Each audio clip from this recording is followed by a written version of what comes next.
Bonjour mes amis. Aujourd'hui, je vais faire une nouvelle émission avec une personne que j'ai beaucoup appréciée en conférence, comme je veux l'expliquer dans un instant, Ronan Le Paratonel. Donc, c'est un nom qui n'est pas facile à dire, mais on ne l'oublie pas une fois qu'on l'a bien enregistré. Mais pour moi, c'est Ronan, tout simplement, parce que c'est quelqu'un de super sympathique et qui a des bons messages à vous passer, comme je vais vous dire. Donc, cette émission va faire partie du cadre de des paroles pour les explorateurs de la conscience. Vous savez, c'est une émission je suis en train de développer avec des personnes qui sont pas forcément très connues, mais qui méritent de l'être, à mon sens, parce qu'ils ont vraiment des messages importants à transmettre. J'ai connu Ronan l'an passé, en 2024, aux rencontres universelles pour une médecine plurielle, c'est des rencontres qui sont organisées tous les ans par Anne Sarkissian, donc que je salue parce c'est une belle personne remarquable avec un cœur grand comme la maison et donc qui réunit tous les ans un certain nombre de participants de tous azimuts, des thérapeutes, etc., des gens qui ont des informations. Vous savez, comme on dit toujours, on n'aime pas les chercheurs, on aime bien les trouveurs. Voilà. Donc, d'ailleurs, j'en profite pour dire que ces rencontres universelles pour une médecine plurielle, il va y en avoir une nouvelle cette année qui va être le 22 et le 23 mars à Grand Camp ou Grand Champ, je ne sais plus, qui se situe à une dizaine de minutes de Vannes. Voilà, donc je vous invite fortement à aller voir. Je n'y serai pas, mais j'y serai, mon cœur y sera. Et je pense que toi, Ronan, tu ne seras pas non plus un intervenant. Nous y étions l'an passé, c'est normal de laisser la place aux autres. Mais tu seras quelque part dans les coulisses ou dans la... Oui. Donc, si vous voulez le rencontrer, ce sera l'occasion. Voilà, voilà pour la petite place. Alors, pourquoi Renan? Pourquoi Renan? Parce que je l'ai écouté évidemment sur scène et j'ai trouvé son parcours absolument, je dirais presque pas unique, mais vraiment très remarquable et très rare. Donc, parce que Renan est un ancien militaire déjà, il faut bien le comprendre. C'est un militaire, je crois qu'il était dans l'armée de l'air, si j'ai bien compris, et qui, en fait, qui a été un soldat de l'ONU et qui a vécu les atrocités du siège de Sarajevo, si vous vous souvenez. Et donc, il en est revenu très traumatisé, ce qui est logique, un stress post-traumatique, comme on l'appelle aujourd'hui. Et, il nous raconte aussi comment il en est ressorti. Et au travers de son livre, c'est à la fois un livre plein de références scientifiques, médicales, etc., mais c'est surtout un livre vécu, un livre d'expérience et qui peut véritablement servir à toutes les personnes qui passent par une épreuve, pas forcément militaire, mais il y a d'autres épreuves aussi. Et donc, voilà, c'est pour ça que son livre est particulièrement intéressant et surtout qu'il est très agréable à lire. Je le lisais même comme un roman de temps en temps, tellement il raconte avec des anecdotes, avec des belles histoires, etc. Et puis, il fournit des informations qui sont des conseils qui sont faciles à réaliser pour tout le monde. C'est ça aussi qui est important. Donc, c'est pas un livre de docteur, c'est vraiment un livre de quelqu'un qui a de l'expérience. Mais j'ai assez parlé, Ronan. Maintenant, oui, parce que je suis bavard, fais attention. Euh, donc, maintenant, Ronan, dis-moi qui tu es, dis-nous qui tu es, ton parcours, ton évolution, etc. Donne-nous un petit peu plus d'informations sur sur qui tu es, tout simplement. Bonjour à tous et puis bonjour mon ami Luc, j'espère que vous allez tous bien. Alors effectivement, tu as fait une belle synthèse en tout cas de ce que je suis. Alors effectivement, je suis un ancien militaire, j'ai passé, comme on dit, 27 ans presque 27 ans sous les drapeaux et donc j'ai été victime d'un choc post-traumatique à Sarajevo en 1995, mais curieusement, ce choc développé bien des années plus tard pour plusieurs raisons. Et la première, très probablement, c'est quelque chose qu'on ne disait pas à l'époque. Être éduré, soit fort, etc. Ce sont tout un verbiage militaire. Donc ce choc post-traumatique s'est déclaré en 2013, donc 18 ans plus tard. Et à partir de là, ben, qu'est-ce qu'on fait? Comment, une fois que le constat est posé, comment je m'en sors? Parce qu'il y a comme cette furieuse envie de vivre. Et donc voilà, donc moi j'ai eu évidemment l'activité physique, j'ai eu une reconversion dans le domaine du sport. Donc j'étais coach sportif à domicile, je le suis toujours. Mais il me manquait aussi quelque chose. Et donc j'ai fait des études de naturopathe de 2018 à 2020. Et là j'ai commencé à comprendre certaines choses, notamment au niveau de l'alimentation. Et j'ai vu que moi j'avais un déséquilibre au niveau des neurotransmetteurs. Lorsqu'on a un choc post-traumatique, c'est pas en mangeant une pomme que ça va mieux. C'est pas ce que je suis en train de dire. Mais un rééquilibrage alimentaire, en tout cas, euh, ça peut nous aider de manière très importante. Alors moi, j'avais un déficit en sérotonine. Donc c'est un des neurotransmetteurs. C'est le précurseur de la mélatonine. La mélatonine, c'est l'hormone du sommeil comme une bonne partie d'entre vous le savez, j'imagine. Donc, déficit de sérotonine, mélatonine, donc sommeil perturbé, donc stress, et puis ça, en fait, on s'en sort plus. Donc, j'ai vu, j'ai appris, j'ai lu qu'avec l'alimentation, on pouvait modifier tout cela pour rééquilibrer en quelque sorte. Alors, bien entendu, j'ai une prise en compte. Avec les médecins, qu'ils soient civils et militaires, des médicaments, etc., naturellement, puisque le choc était trop violent. Mais aujourd'hui, je ne suis plus sous traitement, même si à l'occasion, je vais voir le médecin toujours, mais je ne suis plus sous traitement. Mais je surveille de très très près mon alimentation, et notamment cette fameuse sérotonine. Et quand je suis un petit peu fatigué, je dis, tiens, on va faire quand même ce petit questionnaire, ce petit bilan, et effectivement, il suffit de rééquilibrer. Alors, une fois, j'ai eu une cliente qui m'a dit, mais Ronan, avec tout ce que tu as appris, tout ce que tu as lu, tout ce que tu sais, pourquoi tu le partagerais pas au plus grand nombre? Et ça tombe bien, parce que moi, j'avais déjà commencé à écrire dans un premier temps pour évacuer un petit peu ce stress post-traumatique, puisqu'il y avait le sport, mais il y avait aussi l'écriture.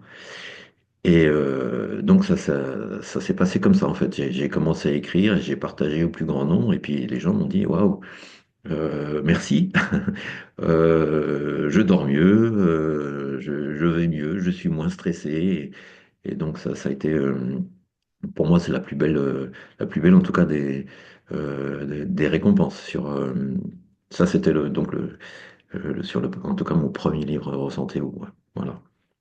Sur ton premier livre qui s'appelait Re-santé. Ressentez-vous. Voilà, ressentez.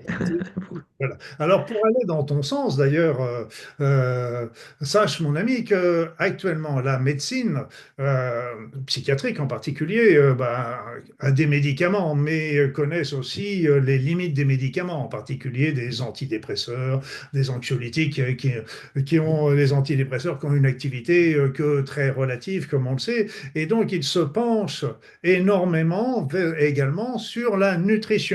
Donc en fait tu es quelque part un précurseur, parce qu'on sait très bien que l'alimentation va apporter des acides aminés, des vitamines, etc., qui vont favoriser la fabrication de certains neurotransmetteurs, et particulièrement de la sérotonine, qui est très important. Et pour nos spectateurs, je peux tout simplement résumer la sérotonine. Qu'est-ce qu'elle fait, la sérotonine? Pour moi, c'est facile à se retenir, elle nous apporte la sérénité. Voilà. Donc c'est une sérotonine, sérénité, et elle est souvent très abaissée pour les personnes qui sont déprimées. Donc tout ce qui peut amener le tryptophane en particulier, qui est un acide aminé, etc., avec de la vitamine C, avec du magnésium, tout ça, ça va favoriser la fabrication de sérotonine. Et donc c'est pour ça que j'ai trouvé génial aussi que ton chemin t'a conduit là où était aussi la recherche médicale, mais là, tu expliques aussi très bien ce qu'il faut faire, ce qu'il faut prendre, etc. Donc ça, j'ai trouvé ça absolument parfait. Donc ce premier livre, Ressentez-vous, était très intéressant, mais moi j'ai surtout penché sur ton deuxième livre, celui qui vient de sortir, et donc Mes quatre saisons, qui est édité aux éditions Artorial. Je le dis tout de suite, ce livre est en vente en librairie. Vous pouvez le commander, bien sûr, ou vous le levez vous êtes en vente sur ton site que j'indiquerai dans la présentation juste en dessous. Donc, si les personnes veulent en voir, etc. Et là, le deuxième plan que j'ai trouvé intéressant, au-delà de se dire notre alimentation va influencer notre humeur, je dirais, nos sentiments, nos émotions. On sait très bien, par exemple, la différence qu'il peut y avoir une alimentation végétarienne et une alimentation carnée, qui va avoir des influences aussi très nettes sur les neurotransmetteurs. Mais au-delà de ça, tu as fait aussi une recherche, je dirais une recherche de fou, parce que quand je lis ton livre, une recherche de fou, moi j'ai écrit des livres et je trouve qu'il a fallu faire un grand travail de prospection pour justement faire voir que bah, nous ne sommes pas les mêmes en fonction des saisons. Tout simplement, on n'est pas fait pour manger, par exemple, des fraises en hiver dans nos pays. Et donc, bien sûr, on peut en manger pour le plaisir, mais voilà. Donc, tu as fait un travail qui était aussi remarquable parce que c'était comment garder sa santé dans les quatre saisons. Et toi, tu as posé aussi quatre piliers, à mon sens. Les quatre piliers, je les lis pour être sûr de ne pas rien oublier. Un, l'alimentation. Deux, l'activité physique, et Dieu sait que tu es un grand sportif. Moi, je suis admiratif de ce que tu fais. Moi, je ne pourrais pas en faire le quart de la moitié, mais bravo, bravo. Tu es un grand sportif. Donc, l'alimentation, l'activité physique, la respiration et le mental. Mais tu expliques que tout ça doit varier en fonction des saisons. J'ai trouvé ça extrêmement pertinent. Peux-tu nous en dire un petit peu plus? Oui, c'est vrai que bon, pour parler de la respiration, c'est vrai que j'aime bien cette phrase. Alors, je sais plus qui l'a dit, mais la respiration, c'est la première chose qu'on fait quand on vient au monde. Et c'est la dernière chose, on dit pousser son dernier souffle en fait.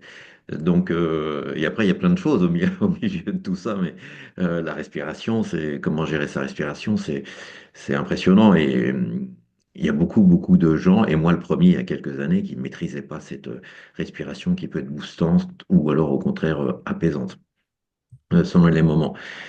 Je me souviens sur l'alimentation, mes grands-mères, et je pense que les gens de plus de 50 ans, à mon cher Luc, on a tous ces souvenirs de nos grands-mères qui avaient une orange à Noël. Elle n'avait pas l'orange au mois d'août, hein. Elle avait l'orange à Noël. Alors, oui, parce que c'était Noël, mais surtout parce que c'était de saison. Et aujourd'hui, dans nos supermarchés, quels qu'ils soient d'ailleurs, il y a des oranges toute l'année. Il y a des fraises presque toute l'année. Et je pense qu'on marche sur la tête. Alors certes, ils sont peut-être pas mauvais pour la santé, mais on mange des fruits et des légumes pour le goût, parce qu'ils nous plaisent. Donc, il y a déjà un volet mental qui est important. Ça nous plaît, donc ça nous fait du bien. Mais ces fraises du mois de novembre sont quand même démunies de vitamines, de minéraux. Je dis pas qu'il n'y en a pas, mais il y en a beaucoup, beaucoup moins. Et puis comment elles poussent, et où elles poussent, et avec quel traitement. Euh, donc, on trouve très facilement aujourd'hui sur Internet, en quelques minutes, vous tapez les fruits et légumes de saison, ou alors vous allez chez votre primeur qui est de bons conseils. Et donc, manger des aliments de saison et de proximité, un petit geste écologique aussi, si on peut, c'est une garantie beaucoup plus importante d'avoir tout un tas de vitamines et de minéraux qui sont bonnes pour notre corps. Voilà.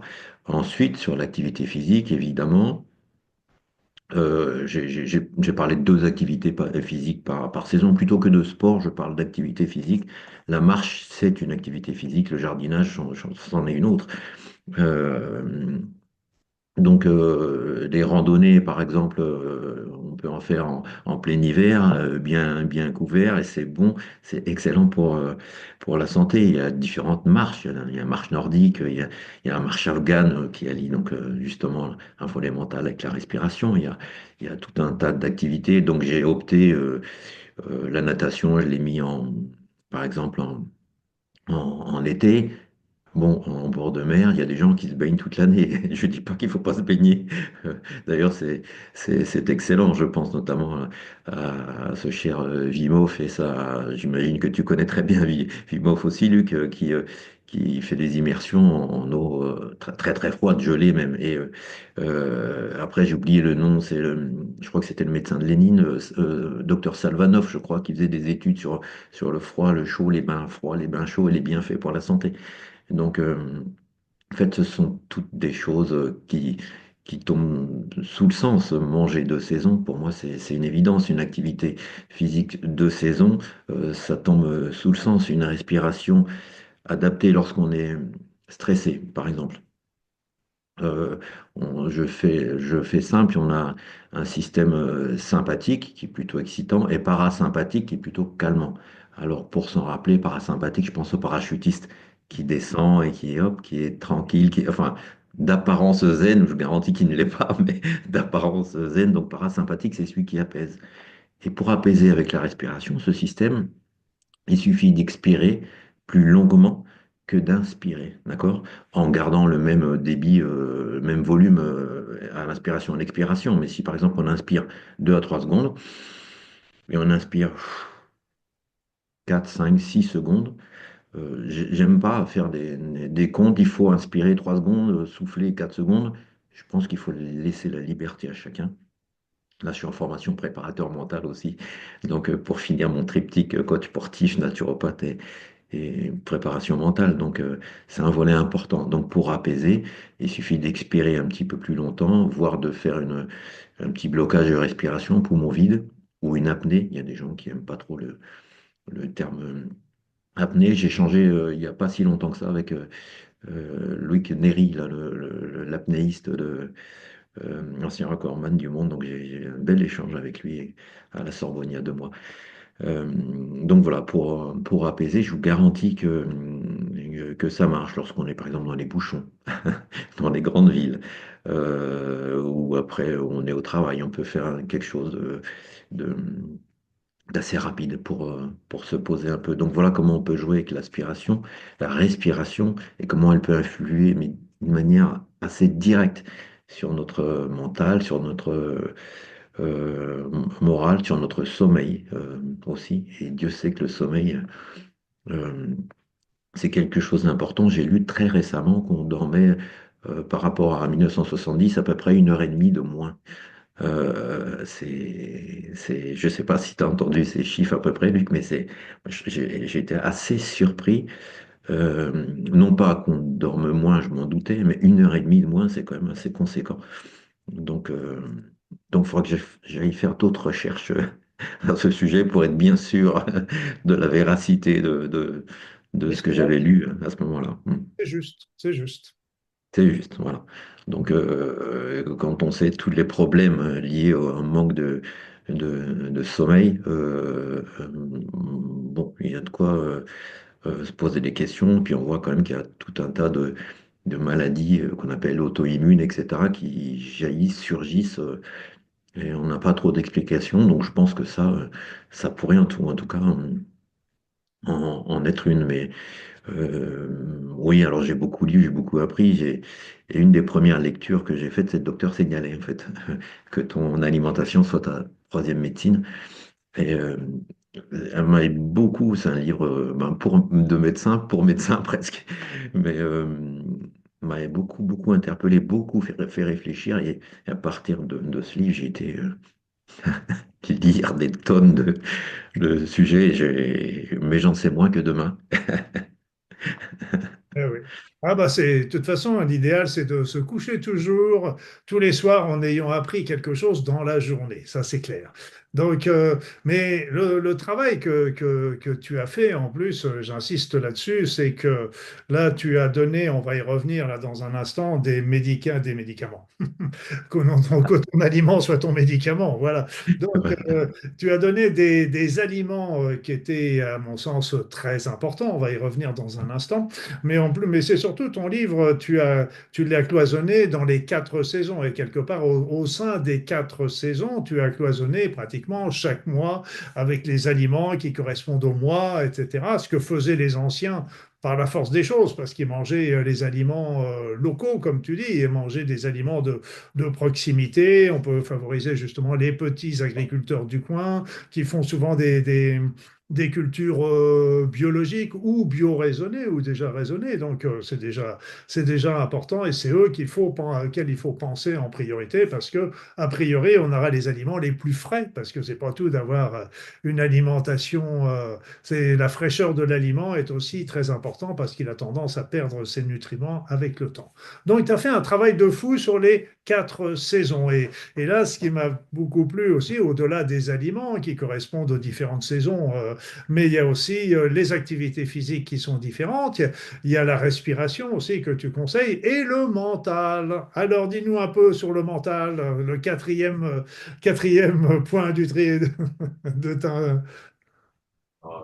Le mental, on sait que voilà, on est en pleine période, mais c'est vrai que par exemple, au mois de novembre, on sait bien qu'il y a des dépressions qu'on appelle, enfin, on sait bien, des dépressions saisonnières, en fait. Alors, pourquoi mois de novembre? Je parle en Europe, hein, à Tahiti, où j'ai habité 2 ans, il y en a moins, curieusement. Alors, pourquoi? C'est lié aussi à la lumière et donc au soleil et donc non seulement la chaleur mais aussi le manque de lumière qui joue une nouvelle fois, qui a un lien une nouvelle fois avec nos neurotransmetteurs. Tiens, c'est curieux. Et, donc c'est vrai que de novembre, ben, on a tendance à tout l'hiver, très curieusement, à être moins bien. D'ailleurs, les animaux hibernent ou hivernent. Elles aussi, et nous, c'est à ce moment-là on travaille le plus presque, et on se repose en été, là où on a le plus d'énergie, alors qu'on devrait finalement faire l'inverse. Mais bon, après, ça pose d'autres problématiques, mais il n'empêche que notre cycle est comme ça. On devrait travailler à la belle saison, et puis l'hiver, faire un peu comme les animaux. Et donc, je trouve qu'on marche un petit peu à contre-courant du rythme de la vie et des saisons. Et donc mentalement, bah, ça nous pèse sans même qu'on s'en rende compte. Mais après, c'est vrai qu'effectivement, il y a ces dépressions saisonnières, mais c'est normal d'être moins bien sans parler forcément de dépression, évidemment. Heureusement que tout le monde ne fait pas une dépression au mois de novembre. Sinon, ce serait quand même assez compliqué. Mais en tout cas, on est moins bien, on a moins d'énergie, on dort probablement moins bien. L'alimentation est forcément différente aussi, même si on a quand même beaucoup de... d'ailleurs, je le dis dans le livre, on a quand même beaucoup d'aliments toute la saison. Et au mois de novembre, il y a tout un tas de fruits, de légumes qui sont très présents et abondants. Alors, je ne connais pas par cœur non plus tous les fruits et légumes pour chaque saison, mais bon, j'ai quand même quelques bases là-dessus. Donc, effectivement, on est en période de fatigue. Après, il y a beaucoup de gens qui ont et particulièrement cette année, je trouve, de gens qui sont pas bien, qui sont malades. La grippe, je sais pas autour de toi, Luc, mais c'est une hécatombe autour de La Rochelle, ou Toulouse, où je me rends régulièrement aussi, et dans d'autres villes, il y a beaucoup de grippe et de maladies en ce moment, depuis 2 ou 3 mois. Je pense on respecte pas notre rythme biologique, tout simplement. Donc c'est vraiment je crois que je me suis dit, ben, on marche sur la tête en fait. Les animaux se reposent et nous non. Donc comment faire pour réorganiser toute la société qui fonctionne comme ça depuis des années? Euh, je pense qu'il y a En Allemagne, par exemple, au niveau système scolaire, ils ont adapté un petit peu. L'après-midi, c'est plus détendu pour les activités de loisirs, de sport, etc. Je pense qu'il y a peut-être déjà des choses à faire comme ça. Il y a toujours des choses à faire. Sans tout bouleverser, mais pour aller mieux, il y a toujours des choses à faire. Voilà, donc oui, euh, ce mental est indissociable si on n'est pas bien physiquement, on n'est pas bien mentalement. Si on n'est pas bien mentalement, on n'est pas bien physiquement. Finalement, on ne sent pas tout ce qui nous fait du bien. De me dire, oui, mais par exemple, l'alimentation, moi j'aime bien le chocolat.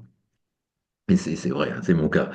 Donc mes camarades me disent, mais est-ce que ça te fait du bien? Elle me dit, oui, ça me fait du bien. Alors c'est bon pour la santé. Je vous rappelle, l'OMS, c'est la définition de l'OMS, que je connais pas par cœur, mais c'est pas uniquement une absence de maladie, c'est un bien-être mental aussi, c'est super important. Tout dépend si on mange 2 carrés de chocolat ou si on mange 3 tablettes d'un coup. C'est c'est primum non nocere, hein. D'abord ne pas nuire, hein.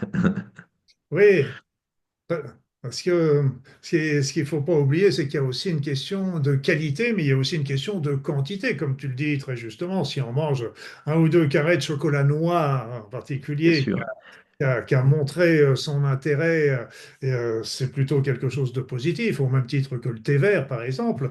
Mais si on en mange, comme tu dis, 3 tablettes, les choses à grosse dose sont tous des poisons quelque part, hein. Donc, c'est une question de limite. Et c'est pour ça que c'est cette notion d'hiver, avec la baisse d'ensoleillement fait que la mélatonine, notre hormone neurotransmetteur qui nous fait dormir, c'est moins éliminé parce que c'est la lumière du soleil via les yeux qui favorise sa dégradation et donc ça nous endort un peu et favorise à ce moment-là les états, sans parler que c'est aussi, on perd le rythme parce que tout simplement on n'a plus les points de repère. Le soleil est un des points de repère importants pour notre rythme et le lever, le coucher, etc. Donc, perdant les rythmes, on devient un peu perdu et ça peut favoriser justement ces états qui deviennent dépressifs. Pour peu qu'on ait quelques soucis, quelques problèmes, on est moins à même d'y faire face par rapport à ça. Alors, au-delà de ces 4 saisons, tu nous es de ces 4 saisons, et je le répète, l'alimentation, l'activité physique, et c'est bien, tu préfères parler d'activité physique plutôt que de sport, qui fait toujours un peu rebuter. L'activité physique me paraît beaucoup plus sain. Donc l'alimentation, l'activité physique, la respiration, qu'on oublie un peu trop souvent, et Dieu sait qu'elle est importante, et le mental. Mais au-delà de ça, tu nous as t'as indiqué, surtout au début de ton livre, un certain nombre d'aliments qui sont particulièrement importants. Et donc, je ne peux que aller dans ton sens quand j'ai vu ce que tu présentais. Mais il y a quand même une petite question que je voulais te poser, c'est pourquoi as-tu mis la pomme en premier? Mis à part qu'elle est le symbole d'Adam et Ève, on est bien d'accord. Mais bon, Oui. Ou des Beatles. Ou alors d'une autre marque célèbre de téléphone, etc. oui, ou d'ordinateur. Donc, elle est célèbre, cette pomme. Elle est célèbre, cette pomme. Euh, alors, pourquoi? Je me souviens d'un proverbe, un dicton, je sais pas, anglais, un apple by day keep the doctor away. Donc, si on mange, c'est vrai qu'une pomme par jour, ça éloigne le docteur. Je lui dis, ça a été un premier indicateur. Euh, Moi, je vais vous dire enfin, un petit secret. Plus je trouve la pomme moche, plus je me dis qu'elle doit être bonne pour la santé. Chez mes parents qui ont un verger, mon grand-père avait un verger aussi, et les pommes, esthétiquement, n'étaient pas très jolies. Mais qu'est-ce qu'elles étaient bonnes. Et surtout, elle n'avait pas de traitement, en fait. Elle n'était pas traitée du tout, ou vraiment très très peu. Je crois que c'est le fruit, peut-être tu peux me le dire, j'en suis pas certain, qui subit le plus de traitement, la pomme. Donc orientez-vous vers une pomme bio.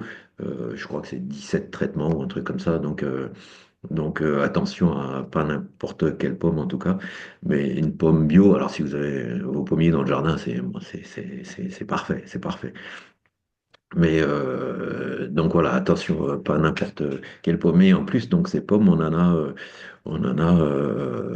sur une bonne partie de l'année, hein, pour pas dire toute l'année. Il y a des pommes qui poussent. Il y a différents types de pommes aussi.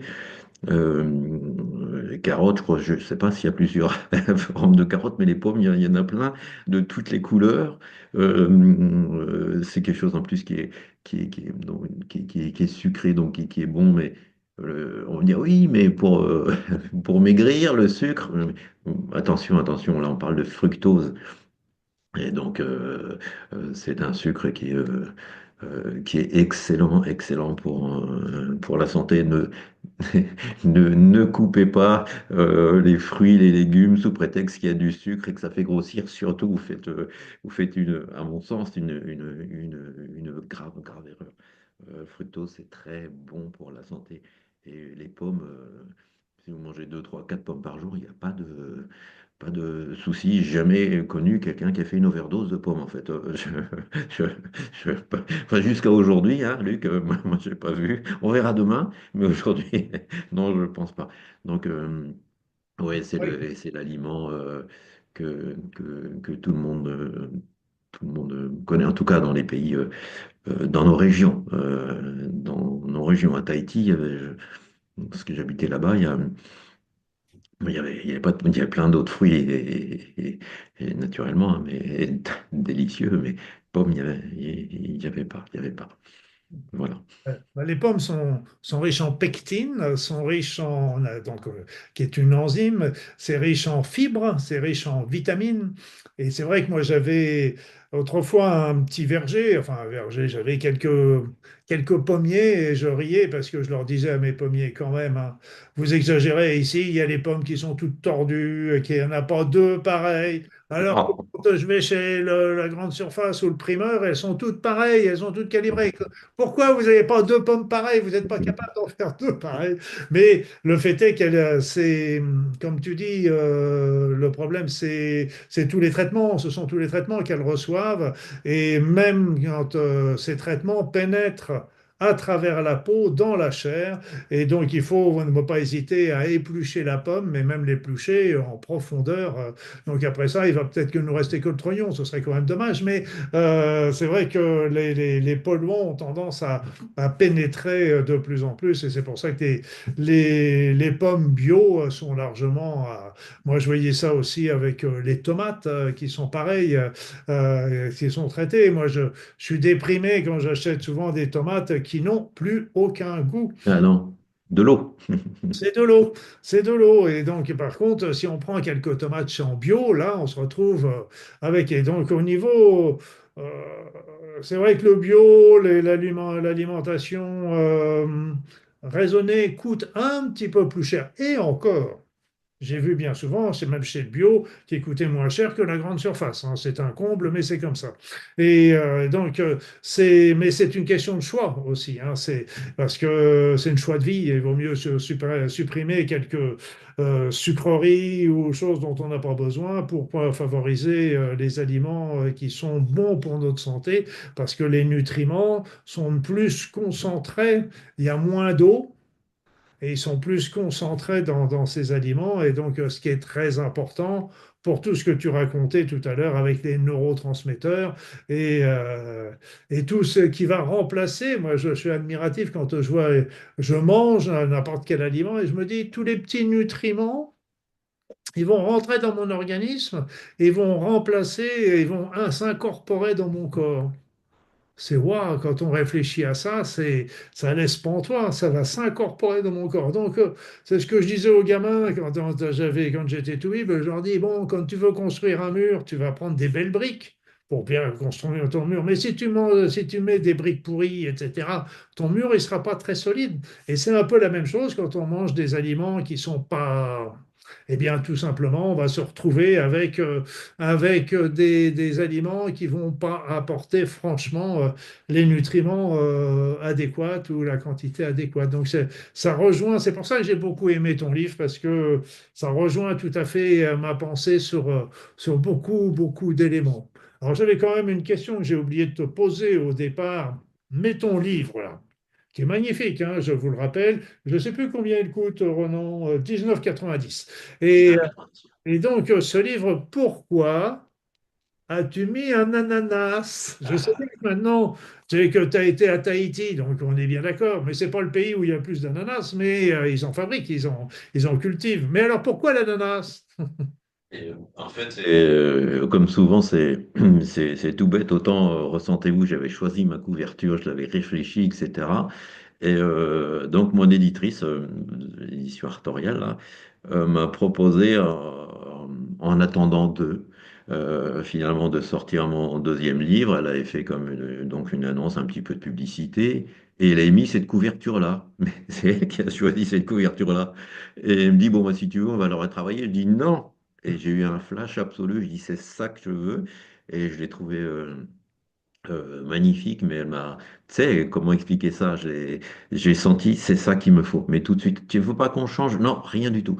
Et et l'ananas, et la couleur, et le fait d'avoir un espace à côté de l'ananas enfin, cet espace de liberté à côté de l'ananas, c'est un fruit avec tout ce que ça représente, tous les bienfaits du fruit. C'est aussi une notion de voyage. L'ananas, en tout cas, ça pousse pas à La Rochelle, pas encore, même si le réchauffement climatique. Donc, donc voilà, c'est tous ces éléments-là qui ont fait que je dis non, mais ça a été comme un coup de foudre, hein, ça a été instantané. Et voilà, et après, c'est vrai que tu m'as dit, on avait échangé là-dessus, Luc, mais oui, mais j'ai écrit un livre aussi, puis il ressemble curieusement à lui que la couverture que j'avais écrite il y a quelques temps. Et donc, effectivement, c'est assez drôle, c'est marquant même. Ouais. Bah, Donc voilà l'histoire, c'est une le- anecdote, c'est que ça devait se faire comme ça. Voilà. se faire comme ça. C'est vrai que c'est un fruit que j'ai étudié particulièrement parce que, en fait, j'ai écrit un livre sur la bromélaïne. La bromélaïne, c'est une enzyme naturelle qui est tirée de la tige de l'ananas. Il y en a un peu dans l'ananas, mais il y en a beaucoup dans la tige et c'est une enzyme qu'on tire et qui a des vertus extrêmement intéressantes d'anti-inflammatoire, d'antalgique, de digestion, relance immunitaire et quand même des actions qui ont été découvertes contre les tumeurs cancéreuses. En Australie, ils avaient fait des recherches extraordinaires. Et donc, et l'ananas, et ce qui est intéressant aussi dans cet ananas, c'est que il est très particulier, ce fruit. C'est qu'en fait, on voit, il est très compartimenté. Il y a on voit des petites cases comme ça qui sont, mais en fait, c'est pas un fruit, ce sont des fruits qui se sont agglomérés pour former donc il est plein de mystères et donc ça m'a fait sourire de voir ton livre avec un ananas. En fait, et tu sais bien, pour avoir vécu, moi aussi j'ai vécu à Tahiti, et entre l'ananas qu'on mange à Tahiti et l'ananas qu'on mange dans nos pays, c'est plus la même chose. Ils sont plus acides, ils sont plus. Mais bon, c'est déjà bien que nous ayons. Alors, autrement, mis à part la pomme et l'ananas, on va dire, allez, non, Voilà. l'ananas n'est pas parmi les plus importants à conseiller parce que là aussi, comme je disais, la bromélaïne, c'est pour celle-là, on ne la retrouve qu'en petite quantité dans l'ananas, mais on la retrouve surtout dans la tige. Donc, c'est pas. Mais tu as parlé de l'ail, tu as parlé du citron, tu as parlé des aliments. Des céréales germées, etc. Donc tout ça, c'est des choses qui sont super importantes et j'ai été heureux que comme le citron qui est aussi, contrairement à ce qu'on a l'impression, est un excellent alcaliné. Oui, Mhm. oui, et oui, on pense l'inverse, mais pas du tout. D'ailleurs, moi, j'ai un citronnier que je viens de couvrir avant-hier, qui reste dehors, et j'ai la chance d'avoir près de La Rochelle, une région où il y a quand même du soleil régulièrement, mais n'empêche qu'il faut protéger. Donc, j'ai mes citrons, et effectivement, il est alcalin, même s'il a un goût acide. Donc, on se dit, il est acidifiant, mais pas du tout, en fait, le citron. Et, et donc, bourré et chargé de vitamines. Les graines germées, oui, alors c'est une vieille habitude que j'ai. Je le fais pas tout le temps, toute l'année, mais régulièrement, les graines germées, je pense qu'on pourrait combler une grosse partie des problématiques de faim sur la planète avec les graines germées. Elles sont tellement riches en nutriments et en vitamines. Ces graines germées qui sont très faciles à faire pousser. Il y a plein de tutos sur Internet. Ça coûte pas cher. Le matériel est pas cher du tout non plus. C'est simple. Moi, j'y arrive et je suis pas vraiment du tout bricoleur. Je vous le garantis. Donc ça, ce sont des petites choses qu'on peut faire. Alors, on mange pas une assiette de graines germées, on peut, on peut les rajouter en salade ou des choses comme ça. Ou, Ou les souper un petit peu ouais, voilà.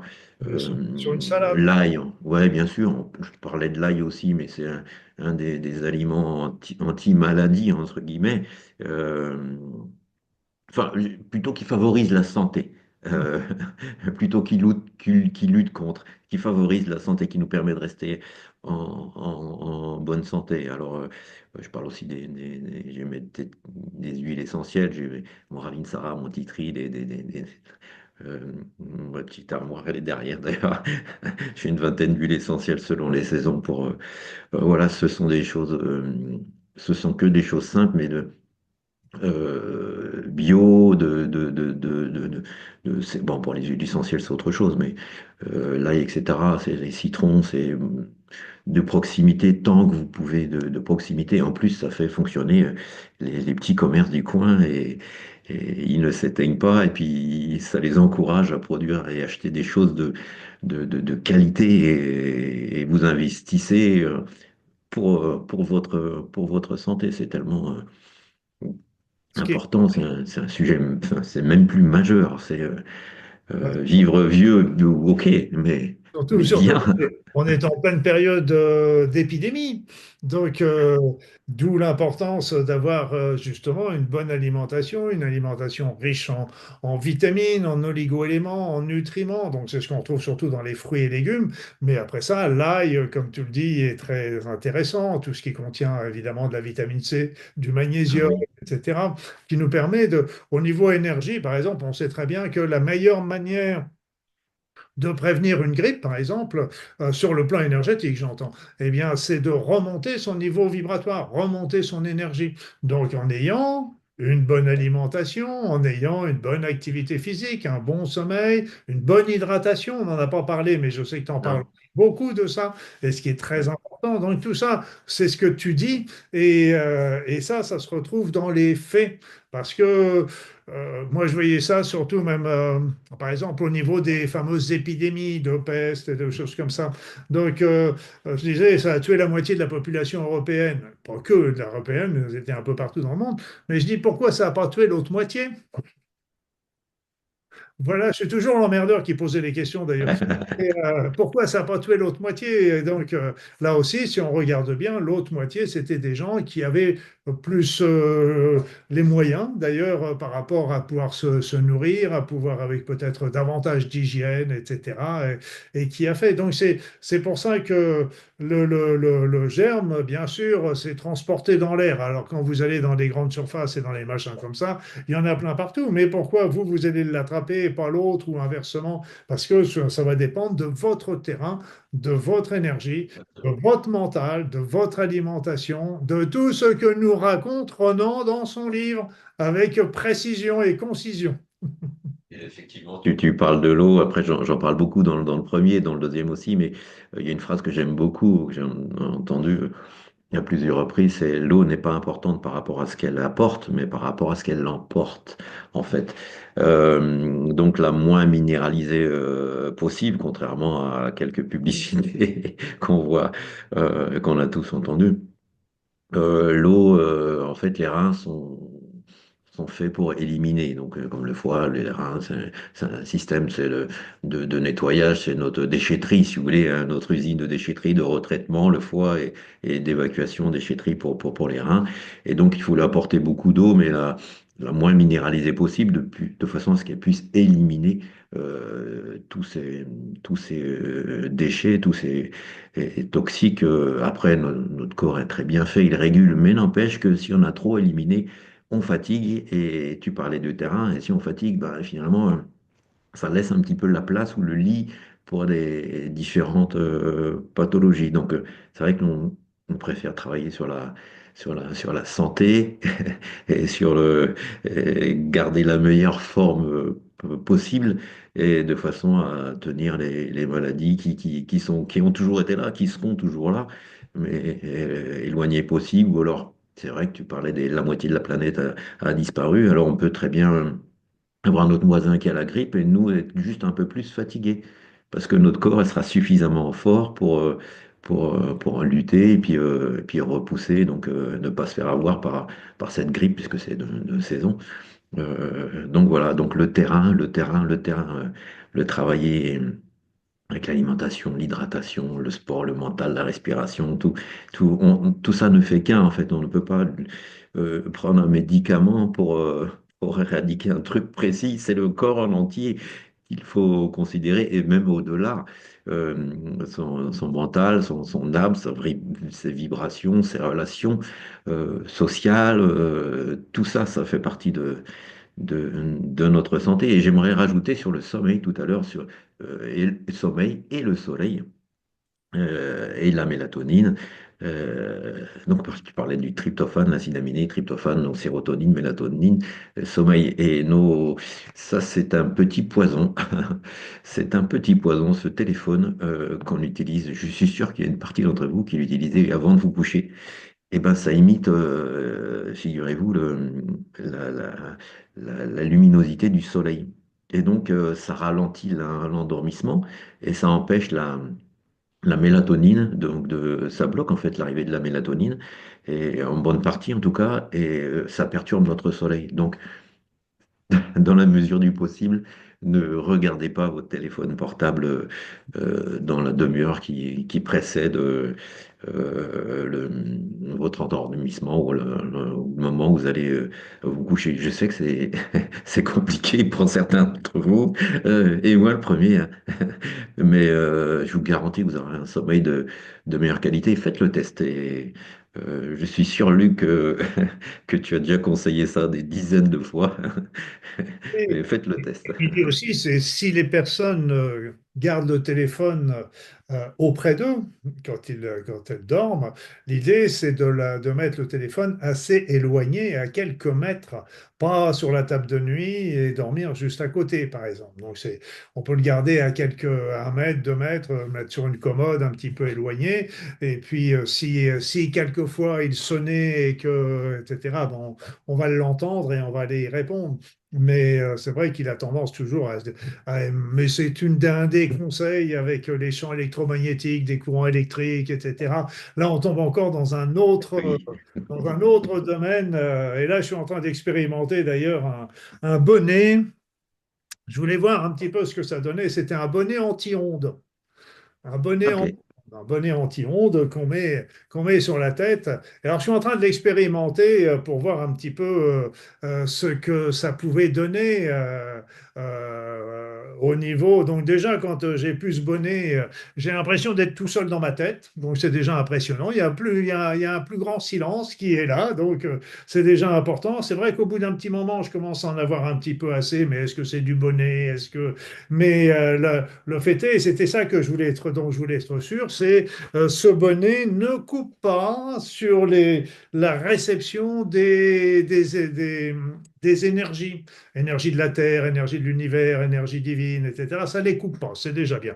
Alors j'en suis au tout début, mais tu vois, On va suivre ça avec attention, Luc. Je suis hâte d'avoir ton expérimente. Je retour. pense que selon les résultats, je ferai peut-être une petite vidéo là-dessus pour. Voilà. J'en Alors, doute pas on une en parle. seconde. Pardon. J'en doute pas une seconde. Oui, parce que c'est pas tout d'expérimenter, de tester, c'est bien, mais de transmettre son expérience comme tu le fais au travers on n'impose rien, on donne simplement nos observations, ce qu'on a vu. Toi, tu as donné dans ton livre tout le cheminement qui t'a permis de faire ça, de sortir de ce stress post-traumatique, de cet état dépressif, chronique, persistant, etc. Et donc, il y a beaucoup de personnes qui vivent ça dans notre société, le stress, les déprimes, les dépressions. Il y a plusieurs millions de personnes. Et donc, c'est pour ça que ton livre est particulièrement intéressant parce que c'est vécu. Et Dieu sait, en tant qu'ancien soldat de l'ONU, t'as dû vivre, t'es resté combien de temps à Sarajevo, là, sous les bombes? Je suis resté 4 mois et demi, donc de juin 1995 à novembre Donc, 95. on imagine la pression qu'il a pu y avoir pendant toutes ces durées. Tu as perdu des amis aussi au combat, etc. Donc tout ça, c'est des choses qui sont terribles. Et donc tu as donné tout un cheminement, tu es vraiment une expérience que tu proposes aux personnes. Et c'est pour ça que... parce que le temps passe, on pourrait parler encore pendant des heures, mais Ronan, si tu as un conseil, une personne qui est actuellement en état post-traumatique, ou en stress tout court, ou chronique, ou en état de dépression, de déprime, etc., qu'est-ce que tu pourrais lui conseiller en priorité? Alors, la première chose, tout dépend de l'état de l'avancée du stress, de l'importance du stress, bien entendu, de prendre un avis médical qui me paraît hyper important selon l'évolution de cette pathologie. Surtout en parler, ne pas rester seul. Donc ça, c'est déjà un premier pas, d'échanger. Il y a des groupes de parole, etc. Donc le médecin, alors moi, ça a été l'activité physique, l'alimentation, l'écriture, mais chacun doit trouver les clés. Il faut s'orienter sur ce qu'on aime, en fait. Moi, j'ai toujours été sportif. Donc évidemment, je me suis pas dit j'aime pas le sport, je vais faire du sport. Je me suis orienté sur les choses que j'aimais. Mais j'ai un bac littéraire, donc j'ai toujours aimé écrire. Donc ça a été aussi quelque chose de naturel. Et puis j'ai eu des grands-mères qui avaient comment pourrais-je dire, des dons.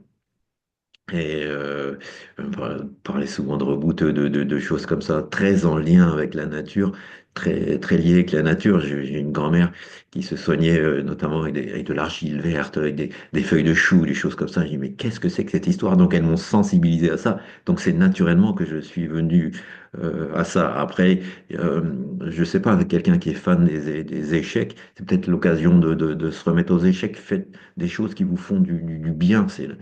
La priorité. Écoutez-vous, il n'y a que vous, ce que vous ressentez vraiment au fond de vous-même. C'est pas tu devrais, il faut. Qu'est-ce que qu'est-ce que je déteste? Je n'aime pas le il faut, le tu devrais, attention. Non, vivez, faites ce qui vous plaît, relevez des défis. Mais j'ai des défis fous, mais, euh, mais ça me fait rêver, ça me fait rêver, ça me fait vivre, ça me fait vivre, ça me rend heureux. Et, euh, si j'arrive pas au bout de mes défis, est-ce que c'est grave? Non, c'est pas grave. Moi, c'est toute la notion, l'injection presque de plaisir que j'ai eu sur la préparation, sur l'épreuve. C'est même pas pour moi, c'est pas une épreuve. Ce ne sont pas c'est une course, mais pour moi, c'est pas une course. Ou alors c'est une course pour la vie. Et pour mon plaisir, faites ce qui vous rend heureux, en fait. Je crois que, euh, oui, faites ce qui vous rend heureux, ce que vous aimez. Je crois que c'est si j'ai un conseil, pourtant, je n'aime pas dire il faut que, je répète, hein, mais ouais, vivez, croquez la vie, faites ce qui vous fait plaisir. Voilà. Génial, génial, parce que tu rebondis exactement sur souvent mon propre discours d'ailleurs. On ne l'avait pas préparé, mais on arrive au même Non. conclusion. Et ça, c'est chouette parce qu'en fait, quelque part, au travers de ces états anxieux, dépressifs, stressants, etc., on est obligé de se retrouver soi-même et donc de revenir un petit peu à ce que l'on est et justement à ce qui nous fait plaisir, à vraiment toutes ces choses qu'on ne se donne pas l'occasion de faire en temps normal pour des tas de raisons et de généralement des mauvaises raisons et que Oui. cette période nous incite à revenir sur ce chemin qui est en général le chemin de notre vie, tout simplement, notre chemin de vie, hein, tout simplement. Et là, tu parles de prochaines activités, mon cher Ronan. Et là, tu m'as parlé d'un projet de sport, enfin d'activité sportive, une compétition sportive complètement folle qui est Enduroman, qui est en 2027. Donc, raconte-nous, c'est un projet de la faire, mais moi, je serais mort au bout du premier kilomètre, hein. Non, Lucas. Euh, En fait, moi, je suis le préparateur physique à Philippe Croizon. Philippe Croizon, c'est un monsieur, si vous ne le connaissez pas, qui a traversé la Manche à la nage, et il n'a pas de bras, il n'a pas de jambes. Voilà, donc c'est quelqu'un qui est inspirant. Et l'enduroman, c'est quoi? C'est né d'une discussion avec Philippe et d'autres camarades. Et parce que je suis triathlète, donc je fais des triathlons qui durent 24 heures. Donc on doit faire le plus de kilomètres en natation, en vélo et en course à pied. Mais moi, je le fais à mon rythme. C'est-à-dire qu'il y a des ravitaillements, il y a des pauses, il y a des choses comme ça. Donc il y en a en plus à Carantec pour la première fois au mois de juin en Bretagne. Donc j'y serai donc en juin 2025 là. Et, mais j'ai envie de rêver encore plus. Alors c'est quoi l'enduroman? Attends, Enduroman, ce que j'ai lu. Donc, il y a une première phase qui part de Londres, qui va Oui, jusqu'à Douvres. Combien de kilomètres? 140 kilomètres En course à pied. en course à pied. Ça, c'est le petit échauffement, ça. D'accord. Après ça, carrément Douvres-Calais à la nage. C'est ça, c'est Voilà. ça. La Ouais. traversée de la Manche, ouais. Donc, ça fait combien de kilomètres, ça? Alors tout droit, c'est 32 kilomètres, mais il y a un courant, ça fait un S en fait. Donc c'est entre 40 et 60 kilomètres, mais bon, on compte 35 kilomètres, un truc comme ça. On compte pas vraiment en kilomètres parce que on est porté par les courants, donc c'est un chemin de vie. Donc après les 140 km de course, on a 35-40 km de nage, mais on n'est pas encore arrivé parce qu'on est arrivé à Calais et maintenant il va falloir aller jusqu'à Paris en vélo. Donc en plus, on parle souvent, quand j'entends les courses dans le Nord, l'enfer des pavés, je ne sais pas si vous allez avoir les enfers des pavés, mais ça fait combien de kilomètres Calais, Paris en vélo? Encore 180? 290 kilomètres. 190 km, voilà. Mais après, tu as le Ouais. droit de t'arrêter quand même, là. C'est bon, tu vas pas jusqu'à Marseille. Non, non, non, ça va, je vais arrêter là. C'est impressionnant, impressionnant. Moi, je suis admiratif. Donc ça, c'est bien parce que tu te fais tes challenges et donc Ça, des projets. Donc je pense que rien que d'y penser, ça te fait vibrer, ça. tout Et, à fait, ouais, ouais. et là, c'est chouette. Donc c'est un peu, comme tu le disais, on le fait, on y arrive, c'est bien, on n'y arrive pas, c'est bien, mais au moins on a participé et le principal, c'est ça qui est important. C'est Voilà, voilà. Bah, ouais, écoute, c'est d'y être, c'est de se lancer, c'est de vivre, c'est de croquer cette aventure. Moi, c'est vrai que j'étais fan de Scott Hermundsen, les grands aventuriers du pôle Nord. C'est des choses de Mike Horn ou des choses comme ça, ou Philippe Prazon. C'est des gens qui m'inspirent. J'aime bien l'expression dépasser ses limites. Je ne sais pas ce que ça veut dire, mais déplacer ses limites, peut-être. Voilà. eh oui, non mais c'est très intéressant et t'es inspirant dans le sens que bah, tu mets la barre haute et c'est bien et que vas te donner les moyens jusqu'en 2027 à pouvoir t'entraîner, t'organiser pour réaliser ce beau challenge. Donc c'est un joli modèle et le but, quand on a un but comme ça, bah, évidemment ça donne un turbo, un moteur extraordinaire dans la vie et ça c'est très inspirant. Mais là encore, comme tu le disais, c'est que ce but doit nous correspondre, parce que Oui, tout à fait. pas avoir ce but, parce que ce serait plutôt un but que j'aurais du mal à imaginer, mais il y en a d'autres. Chacun a le sien et chacun a ses rêves et c'est le moment de les concrétiser. Comme je dis souvent, à un moment où on va partir de l'autre côté du voile, il vaut mieux avoir des souvenirs que des regrets. Oui, c'est en aucun cas une contrainte. C'est pas, oh, il faut que, non, pas du tout. Non, C'est, non. c'est, c'est un rêve. Et il y a des gens qui me disent, oh là là, mais tout ce que tu fais. Je dis, mais moi, je vois des gens qui font un marathon, ils ont 80 ans. Mais moi, waouh, Ouais, ouais. c'est génial. Et c'est vrai qu'il y a des gens qui habitent dans des maisons à étages. On leur dit, non, mais bon, vous allez vieillir, il faut rester, trouver une maison de plein pied. Je dis, mais non. Ma grand-mère qui est partie à 99 ans, elle habitait chez elle. C'est une maison à deux étages, un rez-de-chaussée plus deux étages, donc elle montait les escaliers, elle descendait, mais c'est pour ça qu'elle était en pleine forme, parce qu'elle avait, entre autres, outre les feuilles de chou, elle avait une activité physique. Parce qu'elle mettait des feuilles de chou sur ses articulations. Voilà, et de Exactement. l'arrière. En tous Et les cas, donc, c'est ça merci, qui la merci maintenait. Ronan de tous ces partages. Et donc, je rappelle le titre de ton livre, c'est Mes quatre saisons, donc aux éditions Artorial. Donc, je le mettrai bien sûr la référence dans la description sous la vidéo, ainsi que ton site internet.